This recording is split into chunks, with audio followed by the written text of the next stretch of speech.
If you're spinning that many times before you throw a kick, you're not fighting, you're dancing. Mortal your way out of that. I mean, all it takes is to clone a new head and sew it onto the body to resurrect him again. I think you might want to toss the rest of his corpse into the sun just to be safe, Mark. We didn't destroy your cities. You destroyed them by fighting back. Victim blaming. And if you still think you can stop us, don't forget, I'm invincible. Talking like you're Simon when we all know you're Garfunkel. Also, this ellipses wink wink title of the show thing feels tired after doing it just one time. Sure, I'm glad it won't be happening again. You all feel like we're the bad guys because my dad and I took over your planet. This conveniently still powered expositional TV screen and speakers. I didn't get it at first either, but I came around and you... Spending your precious end time resources on a secret elevator in a school bus. The Immortal led them away. We're safe. That's what Rex thought too. Show denies me the ability to watch Rex die a gruesome death and instead made me sit through Immortal getting his ass handed to him for a third time. In a resistance situation, I'm pretty sure you're not supposed to have all of your leaders in one spot for moments like this. Show doesn't know how to resistance correctly. We watched a 12-year-old Eve invent all kinds of creative ways to annihilate her siblings on an interstate with the ability to alter any non-living matter. But in this alternate reality where she's battle-hardened and more experienced, she'll be relegated to throwing a few energy blasts at Mark and calling it good. She's not dead. Just paralyzed. Okay, but Eve's powers reside in her mind, right? You don't think she can still figure out how to be a threat and or heal herself? And yeah, you're gonna say she can't alter living tissue, but then I'll remind you, she erased that general's memory of her existence, and I'm the god here, damn it. It's the only place I feel in control of my life. Why are they all waiting there to get slaughtered? Would they get far if they ran? Probably not, but I'd still run. What, there's not a fancy elevator back door? Well, that's just poor rebel base planning. We wouldn't dare play the music, but suffice it to say, Radiohead combined with going through the motions of self-reflective heroics while pondering what's left of your existence after you've discovered a genocidal father will always get a sin off. It's rule number 487 in the TVSins handbook, right under rule number 486. No ketchup on hot dogs. Transporting an ambulance by flight without warning the paramedics inside. This is how you turn one emergency room visit into 3.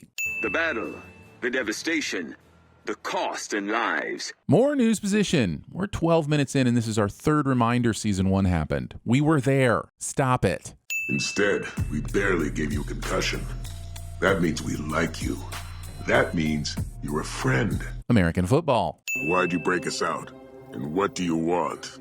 That's basically the same question, idiot. They are not. He might have broken you out because he hated the American prison system, but he might want an ice-cold beer. The two aren't necessarily related. Look, I'm a pacifist. I don't hurt people. I don't kill people. This statement is reverse foreshadowing so hard I swear I just heard my television wink at me. Now, I can't force you to help me, but I will leave you here forever if you don't, or somewhere worse. Thinking passive harm is any less a violent choice than active harm. Don't make me pull out the trolley again. See, I'm not an asshole. I'm not an asshole! Stealing your dialogue from Ant-Man 3. Ha ha, get it? Start your day with a hot BM? Hilarious. Except, how does that make any sense? And I don't just mean in a no fast food chain would risk their food being confused with literal kind of way. I mean in a how the hell am I starting my day with a hot burger mart kind of way. Are there sandwiches called burger marts? I don't need your permission to be a superhero. If you don't need his permission to be a superhero, then what was the point of you calling him here? We already saw you doing superhero less than 10 minutes ago. I took a sin off because of it. So what exactly are you asking Cecil for? To let you play ball with the Guardians? If you want to be a hero, then just keep doing what you're doing. There's only one way this kid goes back out there, and that's on a very short leash. But you didn't offer that option to Mark 5 seconds ago. If you told him that in the restaurant, he would have undoubtedly agreed to help you. And the Guardians would take this guy down faster and with less collateral damage. Cecil's plan makes no sense. The giant seems to have the mental capacity of an 8-year-old. I'll be the first one to admit it. 8-year-olds suck. But you can reason with them. And why not offer it ice cream? Like a lot of ice cream instead of just shooting it. But yeah, I get it. Superhero show. Gotta punch stuff. I get it. I get it. Also, is the world so bonkers that this isn't on the news or all over social media? How does Mark not know about this? Maybe we can buy him some comics or something. Show based on a comic makes an offhand joke about comics. Cliché. Rex throwing these explodey things with his back turned and all 3 hitting their target perfectly is even more bullshit than all the target hitting in Top Gun Maverick put together. I based it off your design. Stealing someone else's design. It was shitty when NASA did it to Harry Stamper in Armageddon, and it's shitty when you do it to the Maulers. Come on, Angstrom. Even criminals are entitled to copyright protection. In most other dimensions, they teamed up and took over the planet. You're kidding. And we're the bad guys. It is possible for multiple actions to be wrong simultaneously. Omni-Man's sins being worse than yours don't somehow make your actions morally superior, Maulers. And we'd know. Sins are kind of our thing. I need to copy all their know-how and put it in here. Why not just ask them questions? Because that's sensible and doesn't have enough room to go terribly, catastrophically wrong. Help me do this, and I'll give you any single dimension you want, as long as you promise not to hurt anyone. Look, I like the Maulers. They're probably some of my favorite characters in the show. Their interactions with Rudy's body transfer showed they seem to have some sort of unique and complicated moral code, rather than just being straight evil villains. With that said, I wouldn't take their word to never hurt anyone. They're imprisoned for a reason, Angstrom. I thought you were smart. Are you going to pop into the dimension you give them now and again to monitor their pacifism? This bargain seems doomed from the start. Greeting someone with a knife after breaking into their home. Too obvious. Poison would be much better. Florence Pugh isn't being Russian and killing me with poison in this scene. You're slow, unprepared, undisciplined. Takedowns take too long. Giving your superhero team speeches that could be used at an Amazon warehouse. A couple thousand years of experience should turn things around. The last time Immortal was in charge, every member of the Guardians had their heads turned around, or smashed, or removed entirely from their bodies. My point is, how many fights have we actually seen the Immortal win? We've seen Rudy lead the new Guardians to more than 5 victories by this point, including the one you claimed was too slow. I'm just flying around like an idiot. Bullshit, Mark. Just that morning you put out an industrial fire, stopped a highway shooting, and carried an ambulance to the hospital, saving that patient's life. This whole my superheroing only counts when Cecil commands it is possibly the dumbest part of this episode. We tracked them down to a warehouse near the harbor. What the hell? Did Angstrom bring the Maulers back to the dimension where they're wanted escapees to build his invention? Why not build the device in an empty dimension so nobody can interfere? For an interdimensional genius, we sure have seen Angstrom make several terrible decisions in this episode alone. Someone get this kid an earpiece. So that took him what? A day? You know who else could have pulled this off? No one in a million different dimensions.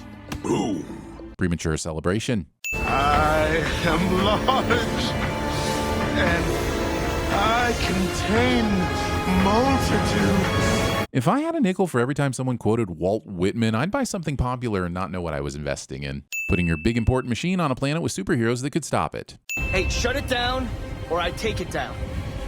Make us. The Maulers are smart enough to build a machine that can link hundreds of minds across different dimensions and unify that thought in one brain. But they're too stupid to avoid a fight right next to a machine that would blow up and kill everyone who isn't invincible. If they'd have just said, we can't turn it off or it'll explode, then this entire conflict would have been avoided. This conflict exists to make a new villain and give us some distraction action in an otherwise slow and reflective episode.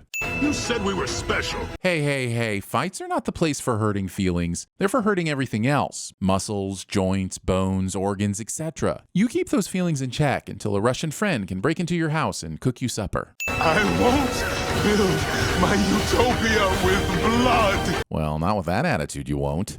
Hey, do I know what it's like to have the minds of thousands of other me's being copied into my brain? No, and thank God. But at this point, Angstrom can stop pulling on his helmet. He has leverage. Invincible is alive. He can always threaten to pull it off again if they try something, but you know, if people were sensible in comic books, nobody would get the bitten out of them by spiders. Huh. I guess he really is invincible. There's nothing left of this joke's dead horse to beat at this point. The poor creature's corpse has been vaporized. I'd say you stopped it pretty spectacularly. The smoking ruins around you would seem to indicate otherwise. I got in. Title of my sex tape? I told him not to take off the damn helmet. No, you just said once the operation started, it couldn't be stopped. Nothing in your instructions was about the helmet, Blue Man Droop. What did he do to me? You did that to yourself. Half-dead Mauler would be a mad genius at TVSins. You need a hospital. So this man, Angstrom, took off his helmet to save a superhero of all things, and doing so killed your brother, thousands of others, and melted half of your body. And you're not even going to maul him? You're even going to suggest a hospital? It's the last time I worked for anyone else, ever. That's what you said after Rudy f***ed you over, dude. But I bet the next time someone breaks you out of prison with an assignment, you'll make another clone and go along with it. It's kind of your thing. Don't you understand? My brain is full to bursting. We want one with no superheroes, good food, and a population that thinks we're gods. It's tough to be a god. He was a bastard. Bastard-coated bastards with bastard filling. A garden of pure ideology, where each worker may bloom, secure from the pests of a contradictory thoughts. Who holds a grudge this long? I said I was sorry. Don't. Love means never having to say you're sorry. I stopped the maulers, but things exploded. Are you okay? What happened to your face? It looks like an old catcher's mitt.